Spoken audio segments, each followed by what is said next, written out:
बिस्मिल्लाहिर्रहमानिर्रहीम। अस्सलामु अलैकुम। शादी की अगले ही सुबह जब बहू सोकर उठी तो सास की तेज आवाज सुनाई दी, बहू ये तौर तरीके हमारे घर में नहीं चलेंगे। हम सुबह जल्दी उठ जाते हैं और मैं 6 बजे चाय पीती हूँ जो आज से तुम बनाया करोगी। बहू ने बात सुनी और खामोशी से अपने कमरे में चली गई।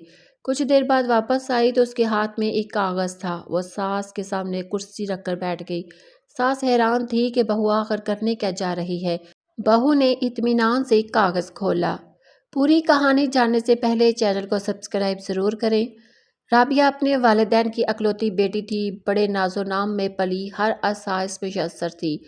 वह शुरू से साफ गौर मुंह पर बात कहने वाली थी। बदतमीज नहीं थी मगर बात सीधी कहती थी। उसे माशरे की बहुत सी रस्मों से इख्तलाफ था। पढ़ाई मुकम्मल हुई तो वालिदैन को उसकी शादी की फिक्र हुई। एक मुनासिब रिश्ता मिल गया। लड़का पढ़ा लिखा और बाशऊर था।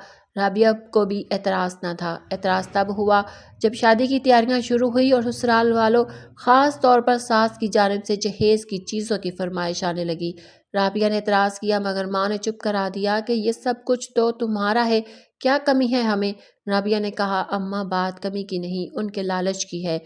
लेकिन माँ न मानी। राबिया दिल में सब सह रही थी और वक़्त का इंतज़ार कर रही थी। शादी हो गई, वो पिया के घर आ गई। शोहर वाकई अच्छा और समझदार आदमी था मगर सास का मिजाज और था। जिसने पहले जहेज का नाम पर लूटा, अब चाहती थी कि बहू को भी अपने काबू में करे। 3-4 दिन तो नई दुल्हन को आराम मिला लेकिन जैसे ही मामूल बना सास का असली अंदाज सामने आ गया। चौथे दिन ही सास ने उसे डांट कर उसकी ड्यूटियां बताने की कोशिश की। राबिया ने कुछ जवाब न दिया, सिर्फ सुना और अपने कमरे में गई। फिर एक बैग लेकर वापस आई। उसमें कागज़ और कपड़े में लिपटी एक चीज़ थी। उसने कागज़ निकाला और ऊंची आवाज़ में पढ़ने लगी, जहेज़ की मुकम्मल लिस्ट, गाड़ी से लेकर घर की हर चीज़ तक। सास हैरान परेशान बैठी थी कि अब ये क्या करने वाली है। लिस्ट ख़त्म करके राबिया ने गहरी सांस ली और कहा, आपकी हर ख्वाहिश मेरे वालिदैन ने पूरी की मगर एक बात समझ में नहीं आई। आपने ये तो नहीं कहा था कि आने वाली बहू आपके बनाए असूलों पर चलेगी। आपने तो हर चीज़ बेटे की सहूलत के लिए मांगी थी, एहसान तो नहीं किया था ना। फिर राबिया ने कपड़े वाला रुमाल खोला और पिस्तौल निकाल कर सामने रख दी।